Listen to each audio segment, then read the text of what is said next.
Dünya bilen гармонияда Позис галереясында Татарстанның атказанган сәнгать шиклесе Фәрит Вәлиуллинның күргәзмәсе ачылды. Бу эшче яшьләрне мәдәнияткә җәлеп итүдә яңа тренд. Аны Сергой исемендәге завод республикада беренчеләрдән булып кертте. Хәзер завод хезмәтчәннәрен кайсы эшләр рухландыра? Мәдәният халыкны җәлеп итә. Заводның картиналар галереясендә эшчеләргә экскурсияны автор Татарстанның халык рәссамы Фәрит Вәлиуллин үткәрә. Картиналарда Татарстан тарихы, Идел буе Булгарында исламны кабул итү мизгелләре, ә каршыда Шиһабетдин Мәрҗәнинең игътибарлы карашы. Экспозициядә Пешән базарының уякты һәм Булакның соры төсләре, дөнья белән гармониядә тарихи композициясе яңа галереяны байытты. Именно для рабочей молодежи, для того, чтобы люди понимали и необходимость вот этой культуры.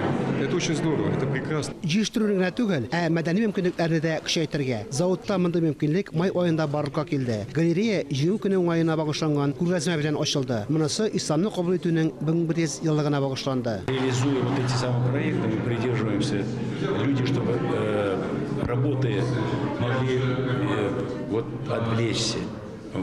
Приобщаться прекрасно. Помимо работы еще должно быть все-таки искусство, должно быть развитие духовное, эмоциональное. Җиштирү мәйданнары үзәгендәге картиналар галереясе дөньядагы яңа тренд. Киләчәк заводлары шундый булырга тиеш. Позиста әлеге фикерне беренчеләрдән булып гамәлгә ашырдылар.